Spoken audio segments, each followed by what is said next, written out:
안녕하세요. 저는 40대 유부녀입니다.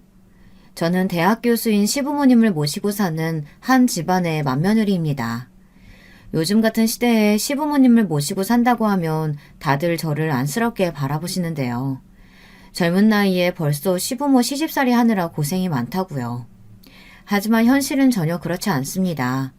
저와 남편이 시부모님을 모신다기보다는 시부모님 댁에 저희가 얹혀 사는 거나 다름없어요. 남편과 저는 직장 생활을 하다가 만났습니다. 결혼하고도 둘 다 직장 생활을 하며 아들 하나 낳고 잘 살고 있었는데요. 얼마 전에 다니던 회사가 부도 처리가 돼서 둘 다 동시에 직장을 잃고 말았어요. 저희 부부는 당장 재취업을 하겠다고 여기저기 이력서부터 넣었습니다. 하지만 나이도 있고 경력도 있다 보니 그마저도 쉽지 않았어요. 그런데 엎친 데 덮친 격으로 집까지 날리고 말았습니다. 당시에 저희 부부에게 아파트가 하나 있었는데 사정이 생겨 그 아파트를 급하게 팔아야 하는 상황이 됐어요. 그래서 할 수 없이 시부모님 댁에 들어와 살게 된 거예요. 지금 당장 다른 방법이 없었던 저희 부부는 염치 없지만 감사한 마음으로 아들을 데리고 시댁에 들어갔어요. 지금 당장 급한 건 남편이나 저나 누구라도 빨리 직장을 구해야 했습니다. 저는 아침에 눈만 뜨면 여기저기 이력서를 넣느라 바쁜데 남편은 저와 달리 태평했어요. 우리 이제 나이도 있는데 지금 와서 어느 회사에서 받아주겠어. 우리 그냥 좋은 자리 잡아서 장사나 하자. 갑자기 장사는 무슨 장사야. 당신 장사해 본 적 있어? 집에서 혼자서 라면 하나 못 끓여 먹는 사람이 도대체 무슨 장사를 한다는 거야. 내가 언제 라면 장사한다고 했어? 장사야 가게만 목 좋은 자리 열어놓으면 직원들이 알아서 하는 거지.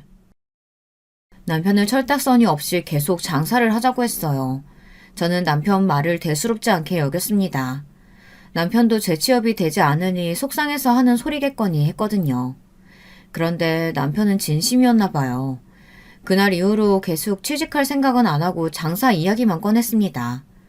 남편은 저에게도 이력서를 그만 넣으라고 했어요. 그 정도로 보냈는데 한 군데에서도 연락이 없는 걸 보면 방법이 없는 거라고요. 그러면서 이제 우리에게 답은 장사뿐이랍니다. 물론 남편 말이 다 틀린 건 아니에요. 이력서를 그렇게 넣었는데도 연락이 하나도 없는 걸 보면 저도 심란했으니까요. 그렇다고 저까지 무턱대고 장사하겠다고 나설 수는 없었습니다. 저나 남편이나 직장 생활만 하던 사람인데 하루아침에 백수가 된다고 해서 갑자기 장사를 할 수 있는 건 아니니까요. 거기다가 저희 둘이 가진 돈을 다 합쳐도 동네에 편의점이나 하나 낼 수 있는 금액도 안 됐어요. 돈이야 대출을 받든 어머니 아버지한테 좀 빌리면 되지. 기다려봐.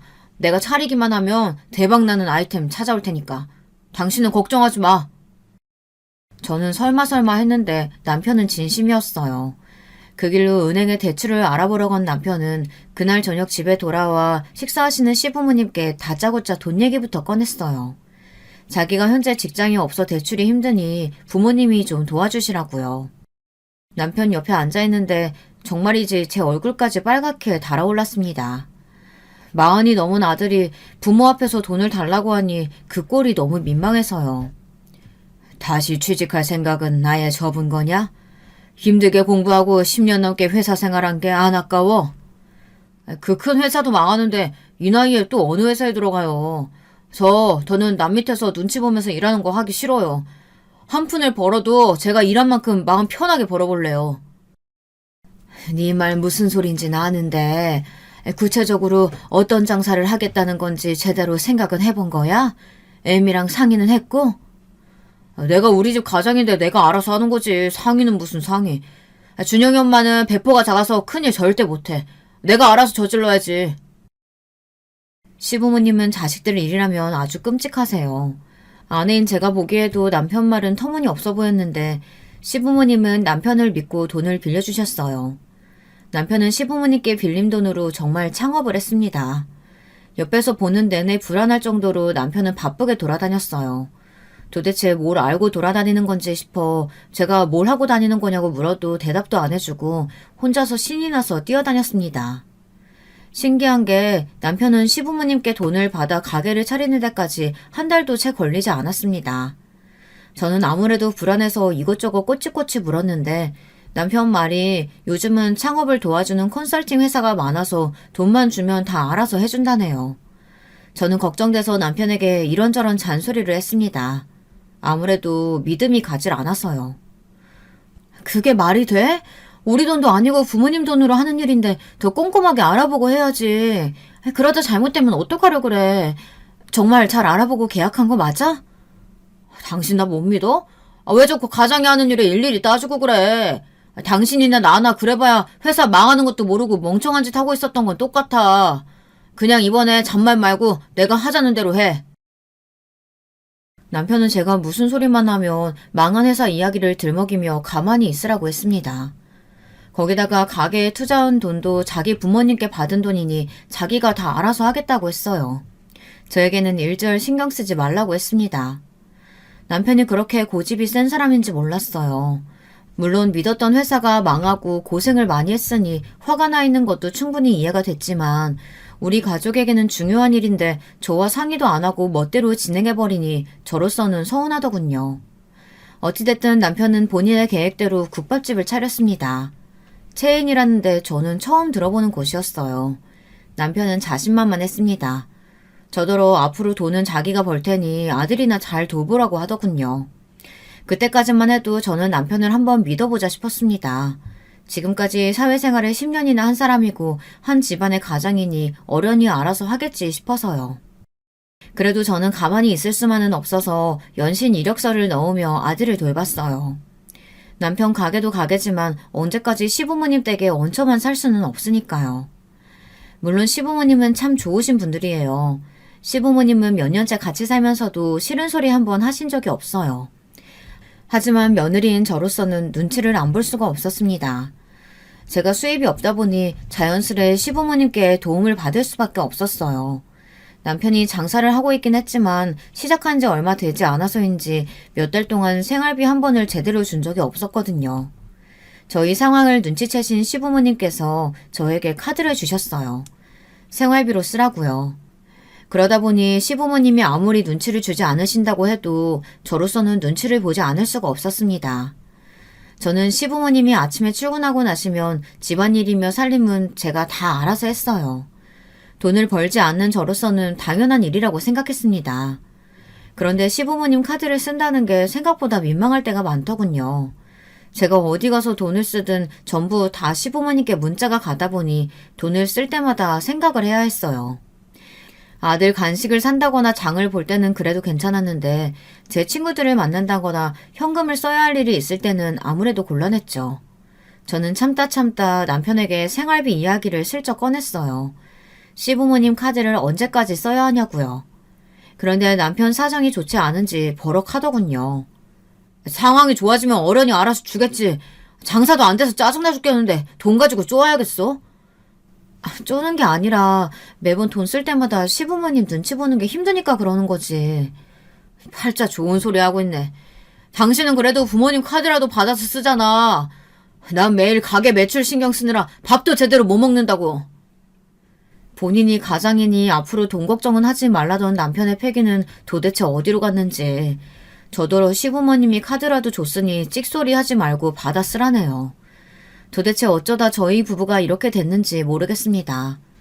경제 상황도 상황이지만 부부 사이도 점점 나빠졌어요. 남편도 힘들고 바빠서 그러는 거겠지만 매일 가게 일에만 신경 쓰느라 가정에는 소홀했어요. 그전에는 그래도 쉬는 날이면 꼬박꼬박 아들과 함께 시간을 보내고는 했는데 가게를 시작하고 나서는 집에 들어오면 자기 바빴습니다. 쉬는 날에도 꼼짝도 안 하고 방에서 잠만 잤어요. 제가 몇 번 깨워서 아들과 시간을 좀 보내라고 해도 남편은 돈도 없는데 어디를 가느냐고 그냥 집에서 영화나 틀어주라고 했습니다. 저는 이대로는 안 되겠다 싶었어요. 이렇게 넋놓고 있다가는 정말 우리 가족에게 희망이 없어 보였습니다. 도저히 남편만 믿고 있을 수는 없어서 저는 아들이 유치원에 가 있는 시간만이라도 일을 해야겠다 싶었습니다. 저는 동네의 작은 마트에서 계산을 받는 아르바이트를 시작했어요. 아르바이트 치고 시급도 더 주고 집에서도 가까워서 저는 만족스러웠습니다. 이렇게 해서라도 현금을 조금이라도 모아둬야 나중에 아들 학원이라도 보내줄 수 있을 것 같아서요. 그런데 그마저도 녹록치 않았습니다. 저는 제가 아르바이트를 하는 게 별일 아니라고 생각했는데 시부모님이 느끼시기에는 그렇지 않았나 봐요. 제가 마트에서 일하고 있다는 사실을 동네 분들에게 들어 알게 되신 시부모님께서 결혼하고 처음으로 제게 화를 내셨어요. 너 힘들까봐 우리가 알아서 카드까지 줬는데 동네 마트 나가서 일하면 어쩌자는 거야? 이 동네가 얼마나 좁은 동네인지 몰라서 그래? 어머님, 아버님이 도와주시는 건 너무 감사해요. 그런데 저로서는 시부모님이 나가서 일하시는데 젊은 며느리가 집에서 놀고 있는 게 아무래도 죄송해서요. 네가 하나는 알고 둘은 모르는구나. 네가 우리 집 며느리인 거 이 동네 사람들 다 아는데 교수 시부모가 며느리 마트에서 일하게 한다고 얼마나 다들 뒤에서 수근거리겠어. 듣고 보니 제가 생각이 짧았습니다. 제가 미처 시부모님 생각을 못했어요. 시부모님은 결혼하신 이후 내내 이 동네에서 사셨는데요. 두 분 다 직업도 교수님인데다가 인품도 훌륭해서 동네에서 아주 평판이 좋았습니다.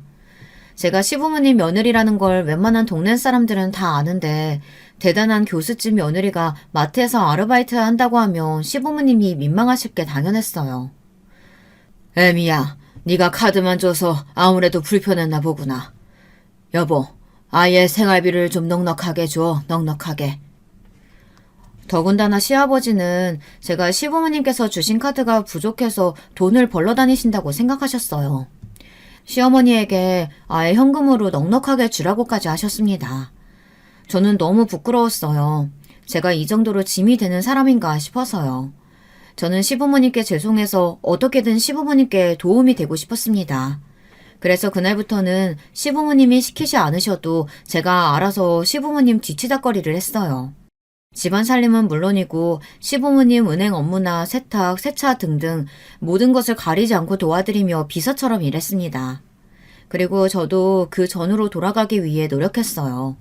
제 능력으로 취직이 안 되면 다른 공부라도 해서 다시 시작하고 싶었어요. 그러던 중에 시동생이 결혼을 하게 됐어요. 그때도 바쁜 시부모님을 대신해 제가 도울 수 있는 일은 다 도왔습니다.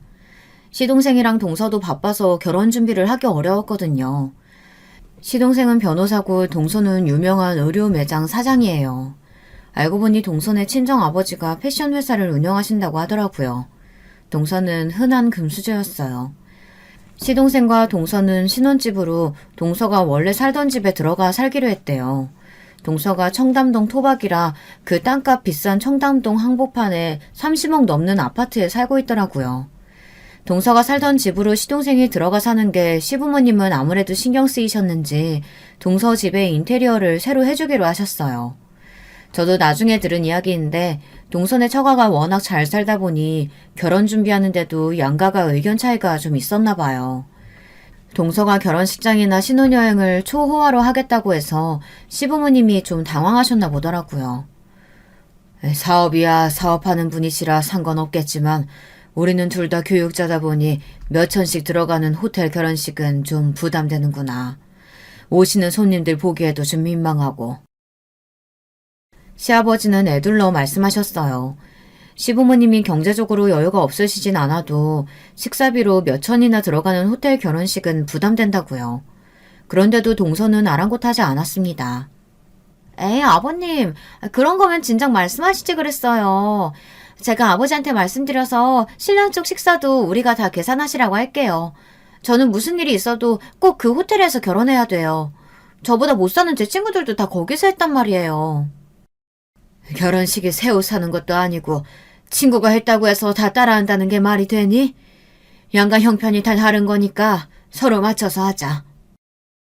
동서 말이 말도 안 된다며 인상을 구긴 시어머니가 호텔은 절대 안 된다고 다시 다른 식장으로 알아보자고 하셨어요. 그 순간 동서가 기분이 상했는지 표정이 일그러지더군요. 그러더니 한다는 소리가 기가 막혔습니다. 어머니 말대로 서로 맞추려고 이러는 건데요. 우리 집도 수준이라는 게 있는데 왜 어머님 때문에 우리 집 수준을 낮춰야 해요? 저는 제 수준 낮출 생각 없으니까 그냥 제가 맞춰드리는 대로 하세요. 순간 그 자리에 있던 식구들 표정이 다들 어안이 벙벙해져서 벌어진 입을 다물지 못했습니다. 시부모님도 마찬가지였고요. 시동생이 애써 말을 돌려보려고 했지만 이미 분위기는 좋지 않았어요. 시야가 워낙 거침이 없고 자신감이 넘쳐서 그래요. 장인어른도 주변에 보는 눈이 많아서 호텔에서 해야 한다고 하시는 거니까 조금만 이해해 주세요. 시어머니는 동서에게 하고 싶은 말이 많으신 것 같았지만 시아버지의 눈짓에 애써 참았습니다. 그래, 우리가 너무 우리 집 생각만 했다. 사업하시는 분은 또 나름대로 다 사정이 있으실 텐데. 그럼 너희가 말한 대로 알아서 해라. 시아버지의 힘 빠진 얼굴을 저는 그날 처음 보았어요. 제가 보기에 저희 시부모님은 누구보다 대단하시고 존경받아 마땅하신 분들이신데 동서 앞에서는 말도 제대로 못하시더군요. 알고 보니 시동생이 다니던 로펌에서 대형 사고를 쳤대요. 고소를 당해 합의금만 몇 억 소송을 당했다는데 그걸 동서 아버님이 해결해 줬다나 봐요. 거기다가 시동생이 로펌을 나오면 시동생 이름으로 사무실도 차려주겠다고 하셨다네요. 동서 아버님이 운영하시는 회사랑 주변에 아는 회사들 재판 관련인들까지 모두 다 시동생에게 맡기기로 하셨고요. 그러다 보니 동서는 누구보다 우리 집에서 갑이었어요. 누구도 동서 말에 토를 달 수가 없었죠. 동서에게 잘못 보였다가는 우리 집에서 가장 기대주였던 시동생마저 거리에 나앉게 생겼으니까요. 시부모님도 애써 동서 비율을 맞춰주고 있었지만 아무래도 마음적으로는 힘드셨는지 시동생 결혼 준비를 저에게 부탁하셨습니다. 나는 시아인지 뭔지 걔랑 이야기하다 보면 아주 머리가 지끈거려서 30분도 같이 못 있겠더라. 에미니가 그냥 같이 다니면서 걔가 하고 싶은 대로 다 하게 내버려둬. 시어머니는 동서와 잠시도 같이 있기 힘드시다며 동서의 인테리어 일을 저에게 맡기셨어요. 어차피 동서가 하고 싶은 대로 다 할 테니 옆에서 도와줄 것만 도와주고 결제만 하라고 해주셨습니다. 시부모님이 소개해준 인테리어 업체가 있었어요. 오래전부터 시부모님과 잘 아는 사이라고 하셨죠. 저는 아무래도 동서와 상의해야 할 것 같아 시동생에게 연락처를 받아 계속 동서에게 전화했습니다. 그런데 동서가 계속 전화를 받지를 않더군요. 할 수 없이 시동생에게 연락해 인테리어 상담을 해야 하니 어체 사람과 청담동 집에 들어가겠다고 했습니다. 동서에게 전해달라고요. 저는 인테리어 상담날이 되어서야 동서를 만나게 됐어요. 그런데 동서는 저를 보고도 아는 척도 안 하고 그냥 지나쳐 버리더군요. 분명 얼마 전에 시댁에서 만났는데도 말이죠. 저는 애써 미소를 지으며 먼저 동서에게 다가가 인사했습니다. 손이 동서가 될 사람이라고요. 그제야 저를 알아본 동서는 저를 신기하게 바라보더군요. 제가 여기까지 올 줄은 몰랐답니다. 어머, 인테리어 업체에서 나온 사람인 줄 알았어요.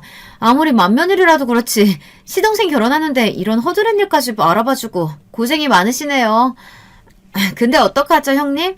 이쪽이 제 스타일이 아니라서 이미 다른 데로 다 결정했는데. 시부모님이 인테리어 업체는 이쪽으로 계약하라고 하셔서 이미 다 결정을 해둔 상태였어요. 동서가 제 전화를 받지 않아 아직 계약금은 보내지 않았지만 구두로 이미 결정한 상태였습니다. 그런데 동서는 이미 다른 인테리어 업자랑 계약을 했다더군요. 내가 말한 업체는 시부모님께서 몇십 년 동안 거래했던 회사예요. 이미 구두상으로 결정해둔 상태니까 이쪽에서 다시 상담 받아보는 거 어때요? 경력도 많으시고 일도 꼼꼼하게 잘하시는데. 저는 동서에게 차분하게 제 생각을 이야기했습니다. 시부모님이 큰돈 들여 인테리어 해주시는 건데 시부모님이 잘 아시는 곳에서 하는 게 맞는 것 같아서요. 그런데 동서는 요즘 아가씨라 그런지 저와 생각이 달랐습니다. 끝까지 자기가 알아본 곳에서 하고 싶다더군요. 회사가 오래됐든 일을 꼼꼼하게 하든 제가 제 눈으로 본 게 아닌데 어떻게 믿어요. 아직 계약금 낸 것도 아니라고 하셨으니까 그냥 취소하세요. 저는 무조건 제가 알아본 업체랑 할 거예요. 그러니까 지금 바로 이쪽으로 계약금 보내주시고요. 동서는 사람을 부리는 데 익숙해서인지 저를 대할 때도 묘하게 자기 아랫사람 대하듯이 했습니다. 계좌번호가 적힌 명함을 건네더니 저더러 괜한 소리 하지 말고 그냥 계약금이나 넣어주라더군요. 나머지는 본인이 알아서 다 한다고요. 형님 이제 보니까 눈치가 좀 없으시네요. 제가 전화 안 받는 것도 제가 살 집이니까 제가 다 알아서 하겠다는 뜻이었는데 그걸 못 알아들으시고 굳이 여기까지 찾아와서 그 촌스러운 업체에서 하라고 하시는 걸 보면 좀 답답하시네요. 동서는 사람 말문을 턱턱 막히게 하는 재주가 있었습니다. 얼마나 말을 쌀쌀맞고 재수없게 하는지 할 말이 없게 만들어버렸죠. 동서와는 그 이후로도 많은 일이 있었습니다. 결혼식을 할 때까지 돈이 들어가는 일은 시부모님을 대신해서 제가 다 따라다니면서 결제하곤 했어요. 시동생도 새로 사무실을 차리느라 정신없이 바빴거든요.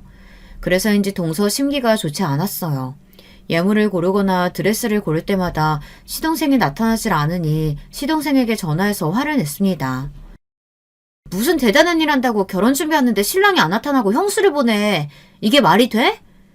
예물이든 드레스든 한두 군데 보는 거면 나도 다 따라다니지. 벌써 대여섯 군데 보고 다니는데 일하는 사람이 그걸 다 어떻게 따라다녀. 항상 잘 참았던 시동생도 그날은 참기 힘들었는지 결국은 화를 내더군요. 제가 보기에도 동서가 심하긴 심했어요. 예물이며 드레스며 처음엔 시동생도 다 같이 다녔는데 한 달 내내 결정을 안 하고 구경만 다니고 있으니 매번 시간을 낼 수가 없었죠. 그래서 제가 따라 나오기도 한 거고요. 자기, 말 그따위로 할 거야? 인생에 한 번뿐인 결혼식인데 신중하게 생각하고 골라야지. 그리고 자기 사무실도 우리 아빠가 해준 거잖아. 그럼 내가 자기 상사나 다름없는 건데 내가 시키는 대로 해야지. 동서는 정말 막무가내였습니다. 공주님도 이런 공주님이 없었어요. 아무리 중요해도 한두 번이지 한 달 내내 일을 뺄 수는 없잖아. 내가 정말 바빠서 그러는 거니까 자기가 이해해줘. 오늘만 형수님이랑 같이 다니면서 골라. 시동생은 그대로 전화를 끊어버렸는지 동서가 핸드폰을 대고 소리를 막 지르더군요. 시동생 욕을 하면서요. 백화점 안에 있던 사람들이 모두 다 동서를 흘깃거리는데도 동서는 전혀 신경 쓰지 않았습니다. 가만 보면 동서는 화를 잘 참지 못하는 것 같아요. 동서의 모습에 저는 당황스러웠습니다. 동서 예물이랑 드레스를 골라주러 나왔다가 저까지 이게 무슨 망신인가 싶어서요. 그런데 문제는 동서는 시동생에게 화가 난 걸 저에게 풀었다는 겁니다. 그날 함께 들어간 예물숍은 명품이라 굉장히 비쌌는데요. 그런데도 이것저것 많이도 고르더군요. 저도 가진 건 없지만 안목은 좀 있는 편이에요. 그래서 시어머니도 동서와 시동생 결혼식에 저를 믿고 일을 맡겨주신 거고요. 저는 동서가 고른 예물들을 보면서 동서에게 더 어울릴 만한 디자인을 골라줬어요. 그런데 매장 점원이 눈이 휘둥그레지면서 저에게 보는 안목이 있다고 칭찬했습니다. 요즘 제일 잘 나가는 거라고요. 그런데 그 말에 동서 눈빛이 싹 변하더군요. 그러더니 심술이라도 부리듯 잔뜩 골라놓은 예물을 다 하겠다며 저더러 계산을 하라네요. 저는 직원이 말한 금액을 듣고 너무 놀랐어요. 시부모님이 정한 예산보다 2배나 더 비쌌습니다. 저는 예산보다 너무 많이 산 것 같다고 동생에게 이야기하고 시부모님께 연락을 드리고 오겠다고 했습니다. 그러자 동서가 팔짱을 끼더니 콧방귀를 끼더군요. 정말 교수 집안이라더니 왜 이렇게 구질구질해? 그거 얼마나 한다고 일일이 다 허락받고 결제해야 되는 거예요? 동서, 아무리 우리끼리 있어도 그렇지 말이 너무 지나친 거 아니야? 시부모님한테 구질구질하다니. 동서는 솔직하고 거침없는 게 아니라 그냥 개념 없는 싸가지였습니다. 이 정도면 못 배워도 너무 못 배워 먹은 거였어요. 뭐야, 인연이 지금 나한테 소리 지른 거야? 내가 형님이라고 불러주니까 진짜 자기가 내 형님이라도 되는 줄 아나. 야, 너 직장도 잘려서 집도 날리고 시댁에 들어가서 빌부터 사는 거라며. 그런 주제에 어디서 훈계질이야. 저는 순간 제 두 귀를 의심했습니다. 동서가 정말 저에게 하는 말이 맞나 싶어서요. 동서는 백화점 명품관 앞에서 저에게 삿대질을 하며 쏘아붙였습니다. 저는 너무 놀라서 동서에게 한마디도 못하고 그대로 집에 왔어요. 얼마나 놀랐는지 집에 올 때까지도 손이 덜덜 떨렸습니다. 동서는 저보다 10살이 어려요. 새까맣게 어린 친구가 자기한테 소리 좀 질렀다고 저더러 소리를 지르며 막말을 하는데 정말 어떻게 해야 할 줄 모르겠더라고요. 그런데 그날 저녁 더 당황스러운 일이 생겼습니다. 식구들과 저녁을 먹는데 시동생이 씩씩거리며 집에 들어왔어요. 그러더니 저를 부르며 주방으로 들어오더군요. 형수, 도대체 우리 시아한테 뭘 어떻게 한 거예요? 시아가 다시는 형수 얼굴 보고 싶지 않다고 앞으로 형수랑 마주치게 하면 나랑 결혼 안 한대요. 오늘 백화점에서 뭘 어떻게 하셨길래 그래요? 적반하장도 유분수지. 동서는 형님인 저에게 반말까지 하며 지랄을 해놓고 저에게 사과는 하지 못할 망정 시동생에게 저 때문에 결혼을 못하겠다고 했다네요. 저는 너무 억울해서 시부모님과 남편 그리고 시동생에게 그날 백화점에서 있었던 일을 다 이야기했어요. 저는 정말 토시 하나 안 빼먹고 있었던 그대로 이야기했습니다. 동서가 저에게 욕을 하며 소리를 지른 것까지 모두 다요. 아유, 정말 시아게는 도대체 가정교육을 어떻게 받은 거니? 정신이 있는 애야, 없는 애야? 너 정말 걔랑 결혼할 생각이야? 다행히도 시어머니는 제 편을 들어주셨습니다. 안 그래도 동서가 마음에 안 드셨으니 이 기회에 결혼을 다시 생각해보는 게 어떠냐고요. 그런데 그때 시동생이 난리가 났습니다. 시아 없으면 나 앞으로 어떻게 살라고요? 어머니 아버지가 제 변호사 사무실 차려주실 수 있어요? 무조건 승소할 만한 사건 물어다 주실 수 있냐고요. 저 도와주실 거 아니면 방해는 하지 마세요. 시아는 저한테 지금 마지막 동아줄이에요. 저는 무조건 시아랑 결혼할 거니까 형수님 지금 당장 시아한테 연락해서 제대로 사과하세요.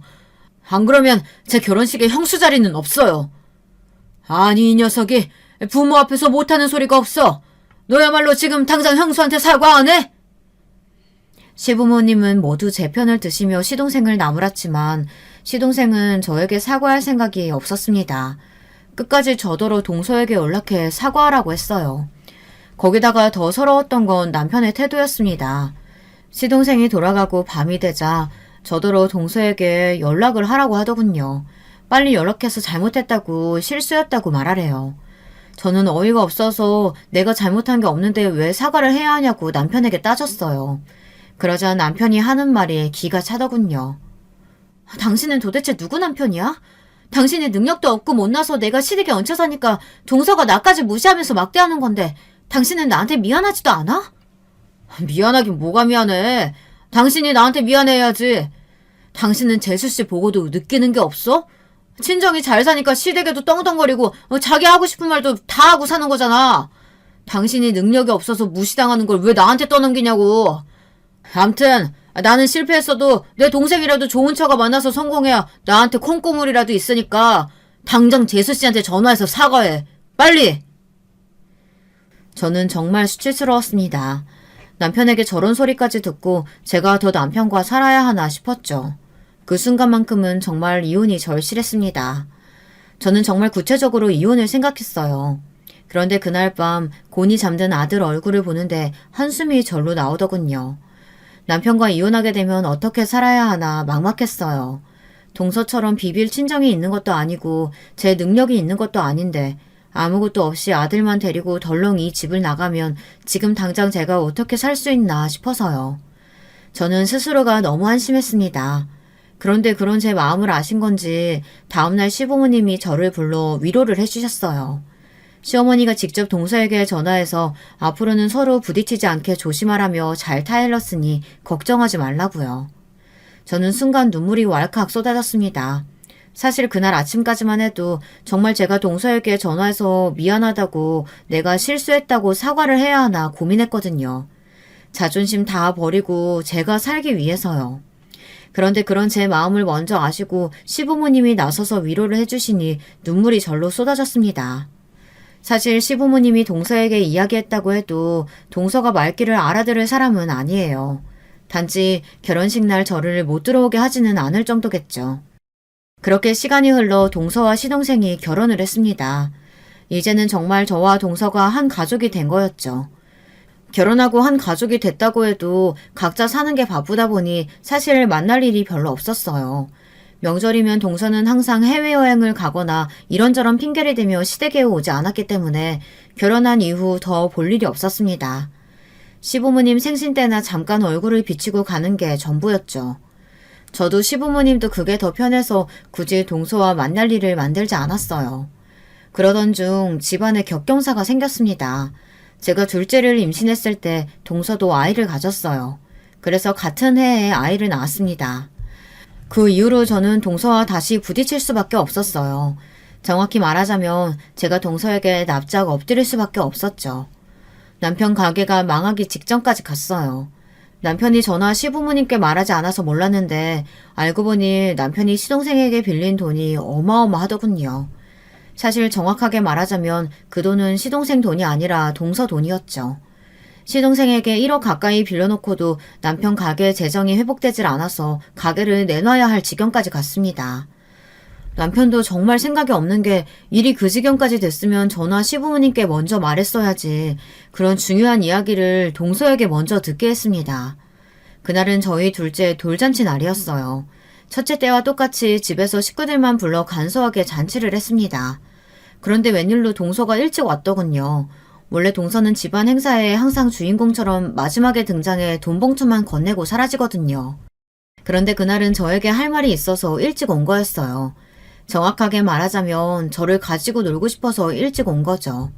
주방에서 바쁘게 상을 차리고 있는데 동서가 불쑥 들어오더니 저에게 봉투를 건네더군요. 조카 돌 축하한다면서요. 저는 좋은 날이니 애써 웃으며 고맙다며 봉투를 받았습니다. 그런데 이상한 게 봉투가 좀 가벼웠어요. 마치 안에 아무것도 들어있지 않은 것처럼요. 제 예상이 맞았습니다. 봉투엔 아무것도 들어있지 않았어요. 저는 동서가 실수로 다른 봉투를 건넨 건가 싶어 봉투를 동서에게 보여줬습니다. 안에 아무것도 안 들어있다고요. 그러자 동서가 소리까지 내며 신나서 웃더군요. 맞아요, 빈봉투.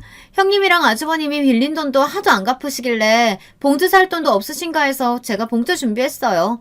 그 봉투에다가 빌린 돈 좀 빨리 넣어서 갚아주세요. 순간 저는 놀라서 눈이 휘둥그레졌습니다. 동서가 도대체 무슨 소리를 하나 해서요. 뭐야, 쌤아 몰랐어요? 아주버님이 우리 그이한테 돈 빌려갔어요. 아주버님 가게 망하기 직전이라고 도와달라고 사정을 하시더라고요. 어쩜 살 비비고 같이 사는 부부가 그런 중요한 것도 몰라요? 아주버님도 진짜 대책 없다. 동서는 뭐가 그렇게 재밌는지 연신 손바닥을 치며 웃어댔어요. 저는 어쨌든 제 남편이 잘못한 일이니 미안하다고 사과했습니다. 남편과 이야기해보고 돈 준비되는 대로 갚겠다고요. 그런데 그때 동서가 제게 말도 안 되는 소리를 했습니다. 형님은 참 긍정적이시네요. 아주버님이 저한테 가져간 돈이 1억이 넘어요. 그 돈이면 가게 팔아도 못 갚는데 형님이 무슨 수로 갚으려고요? 동서는 제가 갚을 능력이 없다는 걸 알면서도 저를 가지고 놀고 있었어요. 저는 애써 참으며 빌린 돈인데 당연히 어떻게 해서는 갚겠다고 했습니다. 걱정하지 말라고요. 그러자 동서가 피식 웃더니 저에게 다가와 한 가지 제안을 했습니다. 1억이 형님한테나 큰 돈이지. 사실 저한테는 그렇게 큰 돈도 아니에요. 형님이 저 도와주시기만 하면 제가 그 빚 아예 없던 걸로 해드릴 수도 있어요. 어때요? 괜찮은 제안이죠? 저는 동서의 음흉한 눈빛에 이게 또 뭘 어떻게 할 생각인가 의심됐어요. 평소 동서의 행실로 보면 저를 도와주겠다고 하는 제안일 리 없으니까요. 그런데 동서가 제게 제안한 일은 생각보다 별로 이상하지는 않았어요. 동서를 도와 조카를 좀 돌봐달라는 얘기였죠. 동서가 고용한 보모가 또 그만두나 보더군요. 시부모님께 들어서 저도 익히 알고 있기는 했어요. 동서가 아이 보는 걸 너무 힘들어해서 조카가 태어났을 때부터 보모를 구했는데 보모가 한 달도 못 버티고 나간다고요. 당연한 일이죠. 동서 성격을 아는데 그 성격을 받아줄 부모가 어디 있겠어요. 동서는 사람을 구하다 안 되니 저에게까지 부탁을 한 거죠. 이 사람 저 사람 다 써봤는데 영 마음에 안 들어서요. 형님은 애를 둘이나 키운 육아 베테랑이니까 얼마나 잘하시겠어요. 거기다가 우리는 남도 아니고 가족이니까 어른이 알아서 잘 봐주시겠죠. 딱 2년. 어린이집 가기 전까지만 도와주세요. 동서는 어울리지 않게 콧소리까지 내며 제게 아양을 떨더군요. 그 모습이 웃겨서 더 즐기고 싶었지만 동서 성격을 잘 아는 저로서는 동서와 어떤 식으로든 엮이고 싶지 않아 동서의 제안을 거절했습니다. 돈도 돈이지만 제 아이들이 있어 보모까지 해주기는 어렵다고요. 그러자 동서 표정이 싹 변했습니다. 그러더니 특유의 건방진 표정을 지으며 턱을 바짝 쳐들더군요. 와, 거지 같아도 꼴의 가족이라고 좋게 이야기하려고 했는데 안 되겠네. 형님은 지금 내가 하는 말이 부탁 같아요? 이거 명령이에요. 우리 연지 안 봐주면 지금 당장 아주버님 고소할 거니까 그런 줄 아세요. 동서는 생각한 것보다 훨씬 더 미친년이었습니다. 제가 조카를 못 봐주겠다고 했더니 곧바로 남편을 고소하겠다네요. 자기를 무시하면 어떻게 되는지 똑똑히 보여주겠다면서 저희 남편 콩밥을 먹게 해주겠대요. 저는 그날 저녁 곧장 남편에게 따졌어요. 도대체 일을 어떻게 하길래 동서에게 빚을 1억이나 졌냐고요. 그러자 남편이 축 처진 어깨로 제 앞에 무릎을 꿇었습니다. 알고 보니 가게가 안 돼서 빚을 진 게 아니었어요. 그래도 국밥집이 전부 다 입소문을 타서 그런 대로 장사는 된답니다. 그래서 저에게 생활비도 줄 생각이었대요. 그런데 이 철딱선이 없는 인간이 손에 돈이 좀 쥐어지니 헛짓을 한 겁니다. 남편은 저 모르게 주식이랑 비트코인에 돈을 어마어마하게 잃었대요. 그 돈을 막으려고 여기저기서 돈을 끌어다 쓰다 결국은 시동생에게까지 손을 벌린 거죠. 저는 서러워서 그 자리에 주저앉아 버렸습니다. 제가 지금까지 이런 인간이랑 애를 둘이나 낳고 살았다는 게 후회가 됐어요. 하지만 이러고 있을 때가 아니었습니다. 저라도 정신 차려야 했어요. 저는 남편에게 동서가 한 말을 그대로 전했습니다. 제가 조카 보모를 해주면 빚을 다 탕감해 주겠다고요. 그리고 제가 보모를 해주지 않으면 남편을 고소하겠다고 한 말도 했습니다. 그러자 남편이 당황하더군요. 동서에게 고소당하면 콩밥 먹는 게 아니냐고 울먹이면서요. 그런데 순간 남편 얼굴이 바뀌더니 갑자기 얼굴에 화삭이 돌았어요. 그러더니 저더러 차라리 잘 됐다네요. 어쩌면 이게 기회인지도 모르겠다. 당신이 애 보는 거 잘하잖아. 재수씨 말이 우리 애들 보면서 같이 연지만 봐주면 우리 빚 다 없는 셈 해주겠다는 거 아니야. 뭘 고민해. 무조건 해야지. 그 순간 남편에게 눈꽃만큼 남아있던 정남이가 뚝 떨어지고 말았습니다. 제가 지금까지 어떻게 살았는데 아무리 생각이 없어도 그렇지 자기가 사고치고 진 빚을 저더러 갚으라뇨. 그것도 그 재수없는 동서녀의 시중을 들면서요. 저도 도저히 이렇게 살 수는 없었습니다. 저는 남편에게 이혼을 선언했어요. 당신은 생각이 있니 없니? 지금 나더러 그 재수없는 년 옆에서 시녀 노릇을 하라는 거야? 그까지 돈 때문에? 나 당신이랑 더는 못 살아. 이혼해! 그 순간 문 밖에서 우는 소리가 들렸습니다. 저희 큰아들이었어요. 방 안에서 저와 남편이 큰 소리를 내자 큰아들이 걱정됐는지 방에 왔다가 저희 부부가 하는 소리를 들었나 봐요. 거기다가 아들 옆에는 시어머니까지 계셨죠. 아무리 속상하고 화가 나도 그렇지 시부모도 있고 자식도 있는 집에서 부모가 이혼이라는 소리를 꺼내면 되겠어. 언제나 제 편이었던 시어머니마저 속상하신지 저를 한번 쏘아보고는 우는 아들을 데리고 방을 나가버렸습니다. 그 와중에 제 남편은 제 속도 모르고 또 제 탓을 했어요. 아이고, 자식이 둘이나 있는 여자가 애들 앞에서 못하는 소리가 없어. 그리고 당신 주제에 지금 나랑 이혼하면 살 방법이나 있어? 그나마 나랑 사니까 교수 며느리 소리라도 듣는 거야. 암튼 팔자 좋은 줄도 모르고 염치도 없이. 잔말 말고 내일부터 당장 재수씨네 가서 연지나 봐줘.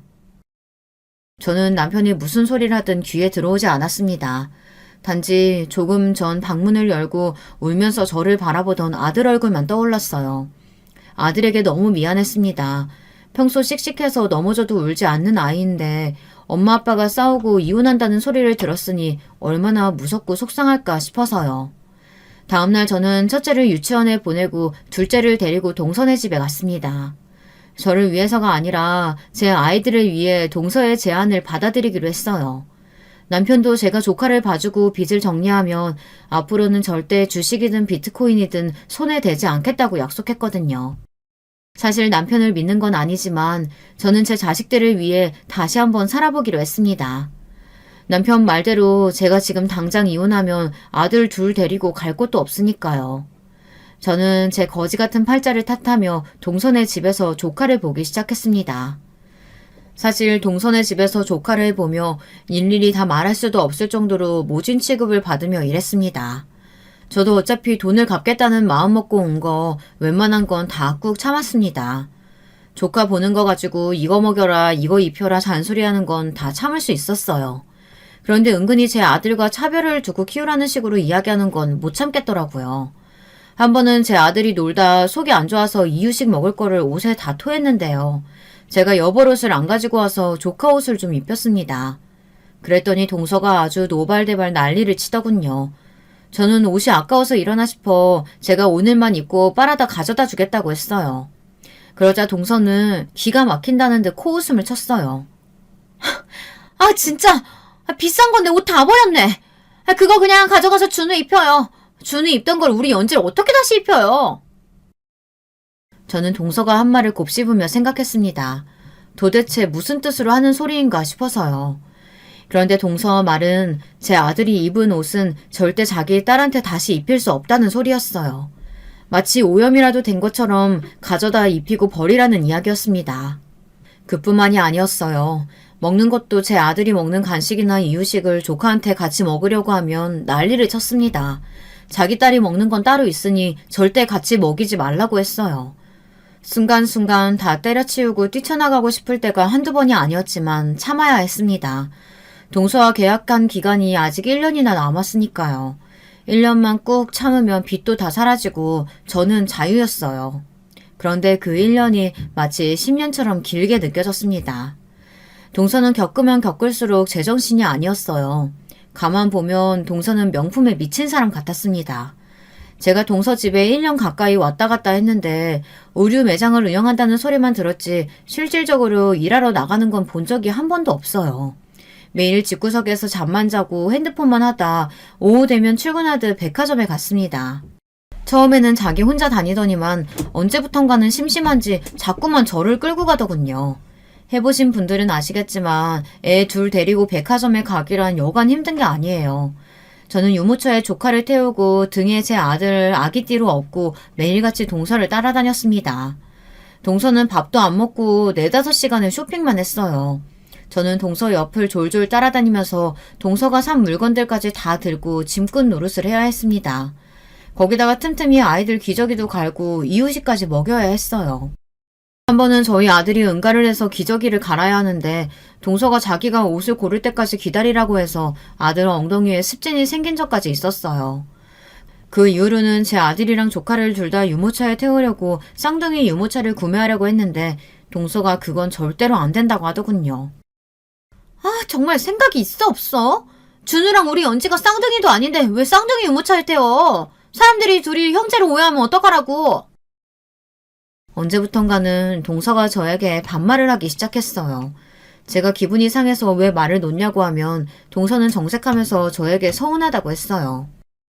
어머, 우리가 같이 한 세월이 얼만데 형님이 꼭 우리 언니 같아서 하는 소린데 서운하게 왜 그래? 동서는 이길 수가 없었어요. 제가 조금만 표정이 달라지고 원성을 내면 금세 아양을 떨며 옷이며 가방 같은 걸 하나씩 사줬어요. 그러다가 제가 좀 말을 잘 들어주면 금세 또 지랄지랄 재수없게 굴었죠. 저는 하루빨리 시간이 후다닥 지나서 1년이 지나기만을 바랬습니다. 그런데 그러던 어느 날이었어요. 일이 터지고 말았습니다. 그날도 애들을 데리고 동서와 백화점에 갔는데 그날따라 조카 연지가 몸이 안 좋은지 많이 보챘어요. 알고 보니 새벽에 연지가 열이 나서 동서가 한숨도 못 잤다고 짜증을 내더라고요. 아, 밤새 애 보느라 짜증나서 혼났네. 오늘 스트레스 풀려고 나온 거니까 잔말 말고 잘 쫓아와요.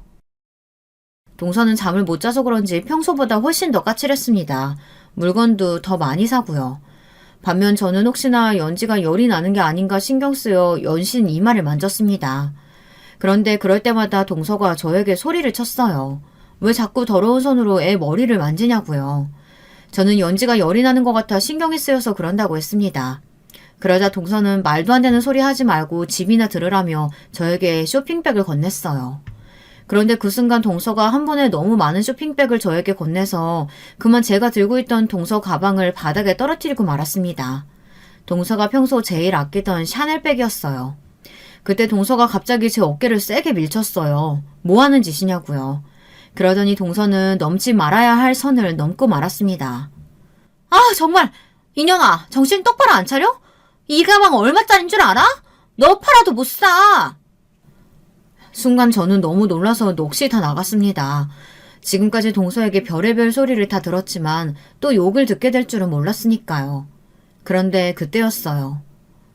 사모님, 오랜만에 뵙습니다. 왜 이렇게 오랜만에 오셨어요? 제가 차 한잔 대접할게요. VIP실로 지금 당장 모시겠습니다. 저를 알아본 백화점 상무에게 동서는 말도 안 되는 소리를 한다며 사람 잘못 본 거라고 웃었어요. 제가 사모님을 왜 몰라 뵙겠어요. 몇 년 전까지 우리 백화점 최고 VIP 고객님이신데. 네? 그게 도대체 무슨... 맞습니다. 사실은 제가 몇 년 전까지만 해도 이 백화점에 살다시피 한 VIP 고객이 맞아요. 사실 저와 남편이 다녔던 반도체 회사는 이름만 들어도 아는 기업이에요. 그 기업이 바로 저희 친정아버지가 운영했던 회사입니다. 아버지가 중국 시장 쪽으로 사업을 확장하시다가 무리하시는 바람에 잘못돼서 갑자기 망해버렸어요. 아무리 잘 나가던 사람도 망하는 건 한순간이더군요. 그 일로 친정엄마는 정신줄을 놓으셔 정신병원에 들어가셨고 아버지는 연락두절 상태예요. 그래서 당시에 급한 돈을 메꾸느라 결혼할 때 아버지가 사준 아파트까지 판 거고요. 시댁에서도 많이 도와주셨습니다. 친정 사정을 아시는 시부모님은 일절 저에게 그때 일을 이야기하지 않으십니다. 그 일로 저희 친정이 얼마나 품비박산 났는지 누구보다 잘 아시니까요. 그래서 동서나 시동생에게 말하지 않았던 거고요. 제가 고객님 덕분에 상무 승진된 거잖아요. 항상 감사하게 생각하고 있어요. 한번 뵈면 꼭 은혜 갚으려고 했는데 이렇게 뵙네요. 이거 백화점 VIP 라운지 이용권인데 언제든 놀러 오세요. 어머, 이 라운지 이용권 그렇게 갖고 싶어도 나도 못 받은 건데. 동서가 철딱서니가 없긴 없어요. 그 와중에 제 덕분에 라운지 이용권이 생겼다고 좋아하면서 저를 보는 눈빛이 달라지더군요. 동서가 하도 꼬치꼬치 물어서 옛날 이야기를 좀 해줬더니 한다는 소리가 기가 막혔습니다. 이제야 이해가 됐네. 형님이 쥐뿔도 없으면서 논도 높고 안목이 좀 있다 싶었더니 이게 다 나랑 같은 부류라서 그랬구나? 돈 많은 집에서 편하게 살다가 갑자기 거지 됐으면 진짜 힘들었겠다. 동서는 그날부터 저를 대하는 방식이 좀 달라졌습니다. 갑자기 저를 불쌍하게 여기며 정말 언니처럼 대했어요. 전처럼 막대하지도 않고 재수없게 굴지도 않아요. 거기다가 라운지에 올라갈 때마다 제 덕분이라고 팔짱까지 꼈습니다. 가장 달라진 건 백화점에 갈 때 조카 유모차를 본인이 끈다는 겁니다. 하지만 이제는 제가 달라졌어요. 동서에게 더는 조카를 보지 않겠다고 했습니다. 제가 잘못 생각했어요. 백화점 상무님이 된 직원을 만나고 나니 예전에 당당했던 제 모습이 떠올랐습니다. 그때 제가 돈이 많아서 당당했던 것만은 아니었어요. 저는 동서랑은 다른 사람입니다. 저는 돈이 있든 없든 정직하고 올바르게 살아온 사람이에요. 돈 좀 없다고 해서 동서 앞에서 처량하게 살 사람이 아니라는 거죠. 더는 동서네 집에 안 올 거니까 내 남편 고소할 거면 고소해. 동서가 무슨 짓을 해도 더는 동서 시녀 노릇 안 할 거니까. 그날 이후 저는 동서가 당연히 남편을 고소하고 치사하게 나올 줄 알았어요. 그런데 웬일로 동서는 그냥 넘어갔습니다. 그때 백화점에서 받은 VIP 라운지 이용권만 넘기면 그냥 넘어가 주겠다고 하더군요. 동서도 이제 슬슬 철이 드나 봐요. 저는 요즘 나름대로 잘 지내고 있습니다. 남편도 똑같고 동서도 똑같지만 제 마음이 달라졌어요.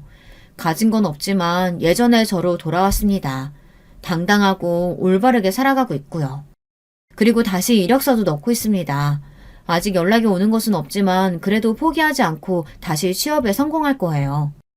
여러분이 이런 저를 응원해주세요. 취직도 될 거고 다시 돈도 모아 아이들과 살 집도 구하게 될 거라고요.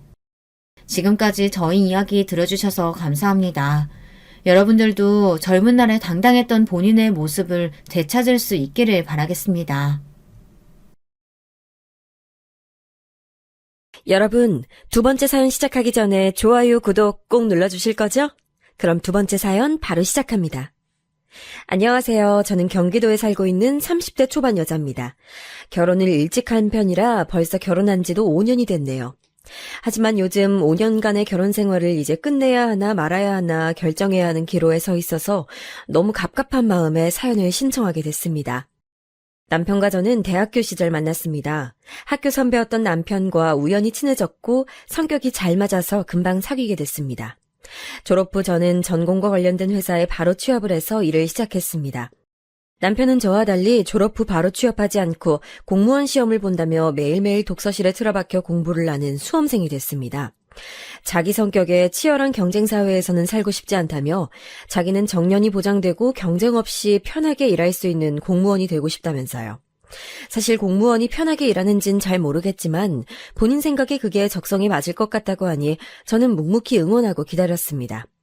사실 남편이 학교 다닐 때에도 공부를 나름 잘하는 편이었고 차분하게 책상에 오래 앉아있는 스타일이라 정말 열심히 한다면 합격할 수 있을 것 같았어요. 공무원 시험 준비를 한 첫 해의 시험은 떨어졌습니다. 공부 기간이 짧았으니 어쩔 수 없는 결과라고 생각했어요. 남편은 너무 실망했지만 최대한 제 나름대로 기운 내라고 맛있는 것도 사 먹이고 위로를 해줬습니다. 평소에도 남편이 공부만 한다고 밥도 잘 못 챙겨 먹고 있는 것 같아서 독서실에서 먹을 수 있는 간단한 간식이라도 자주 사다가 채워주고 일주일에 하루 공부를 쉬는 날에는 공기 좋은 곳에 잠깐이라도 가서 같이 바람 쐬고 평소에 가보고 싶어 했던 식당도 데려가서 밥도 사주고 했습니다. 여름엔 더울까 겨울엔 추울까 계절마다 옷도 사입혀가며 물심양면으로 응원했습니다. 많지도 않은 월급에 적금 들 것도 줄여가긴 했지만 남편한테 쓰는 돈은 아깝지 않다고 생각했습니다. 하지만 제가 이렇게 남편에게 헌신하는 것에 대해서 주변 친구들은 걱정을 하곤 했습니다. 야, 너 그렇게 헌신하다가 오빠가 공무원 합격해서 너 버리면 어떡할래? 아니야, 오빠 그럴 리가 없어. 뭐가 그럴 리가 없어. 사람 일은 모르는 거야. 원래 고시공부 합격하면 뒷바라지 해준 여친 배신하고 새로운 여친 사귀는 사람 많다더라. 그러니까 너도 조심해. 친구들이 이런 얘기를 할 때마다 겉으로는 아니라고 했지만 걱정을 아예 안 했다면 거짓말이겠지요. 하지만 제 걱정과는 달리 배신당할 일은 일어나지 않았습니다. 남편이 공무원 시험에 2년 연속 떨어지고 공부를 포기했거든요. 솔직히 3년은 할 줄 알았는데 생각보다 끈기가 없었나 봅니다. 남편은 공무원 시험을 포기한 후 대충 스펙에 맞춰서 작은 중소기업에 취직했습니다. 공무원 시험을 포기한 게 아깝긴 했지만 한편으론 다행이란 생각도 들었습니다. 언제 합격할지 모르는 공무원 시험 뒷바라지하면서 기다리는 것보단 적은 월급이라도 같이 모으다 보면 금방 결혼자금 모으고 행복한 결혼 생활을 할 수 있을 것 같았거든요.